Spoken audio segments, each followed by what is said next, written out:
फातिमा, क्या हम दोनों भाई कुछ देर बात कर सकते हैं?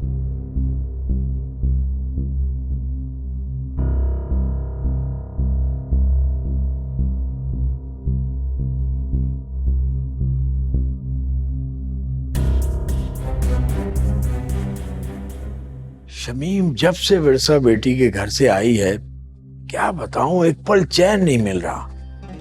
यूं समझो दिल का सुकून गारत होकर रह गया है। रात को ठीक से सो भी नहीं सका। तुम्हारे दिल पर जो गुजर रही है मैं अच्छी तरह जानता हूं। जब मेरी ये हालत है तो तुम तो कर भी क्या सकते हैं भाई साहब। ये कांटों भरा रास्ता हमने खुद ही तो चुना।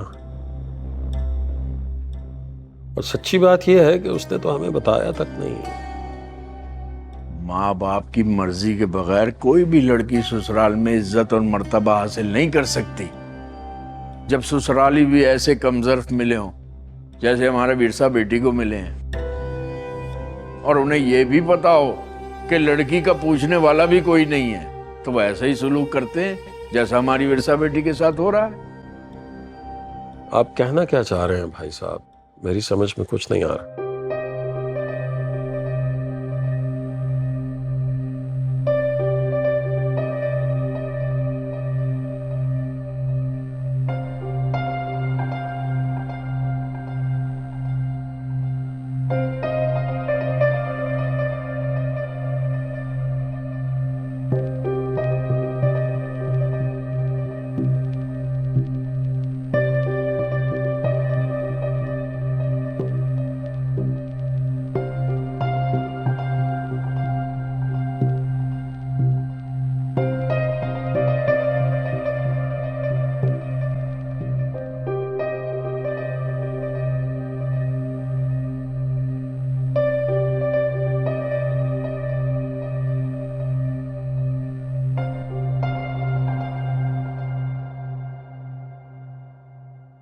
ये लीजिए।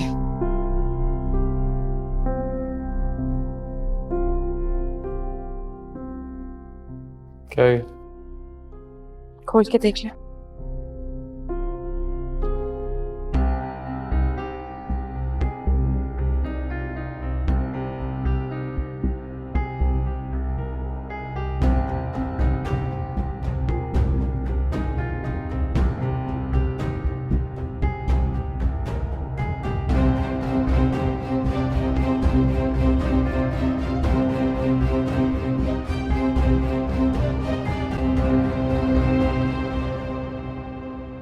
तुमने असल में गुस्से और नाराजगी में अपनी बेटी की तरफ से दिल सख्त कर लिया है, वरना जो मैं कह रहा हूं उसमें ऐसी समझ में ना आने वाली तो कोई बात नहीं है। चलो मैं खुल के कह देता हूं, लड़की को निकालो उस दोजख से। भाई साहब यही तो पूछ रहा हूं, कैसे? ऐसे बेसहारा मत छोड़ो उसे। वो कोई यतीम है या लावारिस है जो इस तरह उसके साथ कोई कुछ भी सलूक करेगा और हम हाथ पर हाथ धरे बैठे रहेंगे? लेकिन हम कर कुछ नहीं सकते ना भाई साहब। वो बालिग है, उसकी मर्जी का एक कानूनी हक है। अब ऐसा भी नहीं है कि हम कुछ कर ही नहीं सकते, बिल्कुल कर सकते हैं। और मैं ये चाहता हूं कि तुम ये करो। अदालत में दरखास्त दो और उसमें ये लिखो कि उन लोगों ने हमारी बेटी को डरा धमका कर जबरदस्ती हफ्से भेजा में रखा हुआ है। तुम देखना अदालत तुम्हारी बात सुनेगी और मानेगी भी। तुम बाप हो उसके।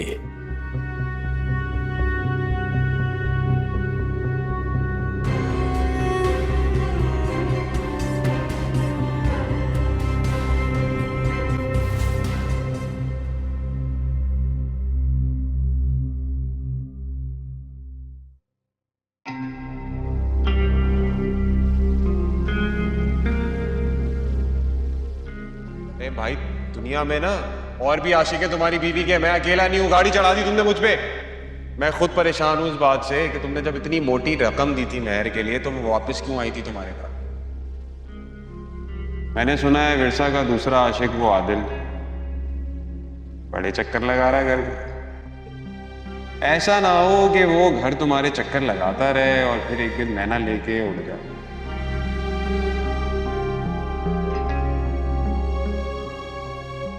विरसा ने तो अब तक चेक कैश भी नहीं करवाया। इसका मतलब है वो लालची नहीं है।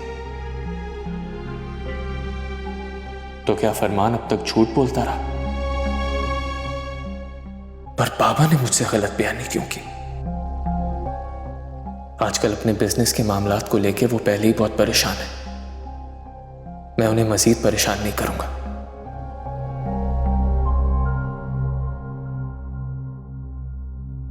मुझे आपसे कुछ जरूरी बात करनी है। क्या आदिल भाई या फिर फरमान भाई में से कोई यहाँ आपसे मिलने आया था? क्यों पूछ रही हो? मुझे प्लीज बताएं, आपसे किसी ने कोई बकवास की है क्या? इससे क्या होने वाला है? और कोई भी कुछ ऐसे ही नहीं कहता। जरूर कोई सच होता है उसकी बातों में। शायद मैं आपको इस बात का यकीन कभी ना दिला पाऊं कि क्या सच है और क्या नहीं, लेकिन जिसने भी बकवास की है उसका मुंह तो तोड़ सकती हूँ ना। प्लीज। ऐसे तो कोई भी कभी भी आपको आके कुछ भी मेरे खिलाफ बोल के चला जाएगा। आदिल ने तो कुछ भी नहीं कहा। अलबत्ता वो फरमान, उसका मुंह बंद नहीं होता।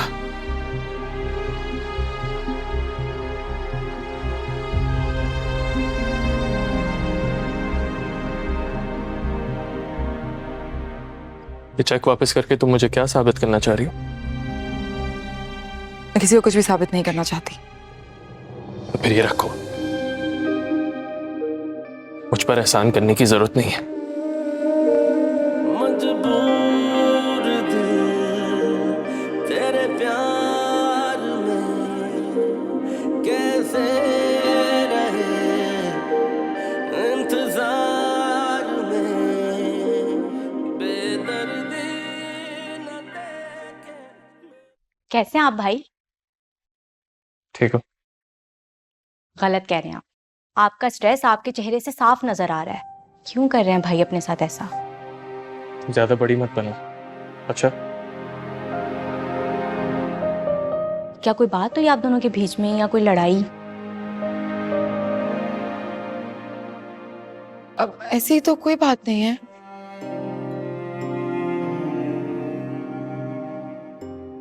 भाई आप मुझे बताएं क्या हुआ है? बताएं भाई।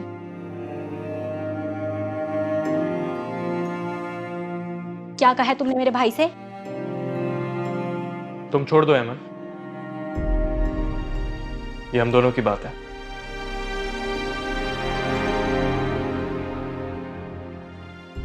भाई जब आपको इसका यहाँ रहना पसंद नहीं है तो इसे इसके घर क्यों नहीं भेज देते?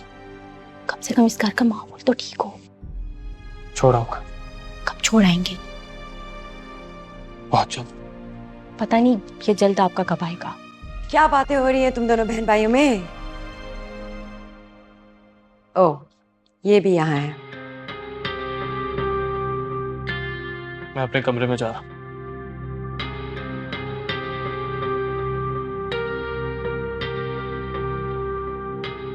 इसीलिए तो नहीं करते लोग शादी कि हर वक्त उनकी जिंदगी में टेंशन भरी रहे।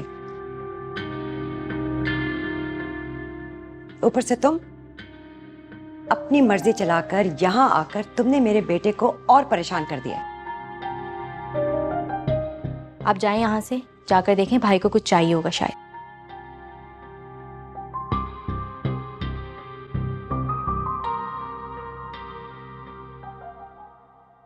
मैं देख रही हूँ तुम कुछ ज्यादा ही नरमी से पेश आ रही हो इसके साथ। मम्मा कब दिखाई मैंने नरमी? देखा नहीं आपने कितने रूड लहजे में मैंने कहा है जाए यहाँ से। वैसे मम्मा शक्ल की तो प्यारी है और चुप चुप भी रहती है, इसीलिए भाई को। चुप कर जाओ, कुछ ज्यादा ही बोलने लगी हो तुम।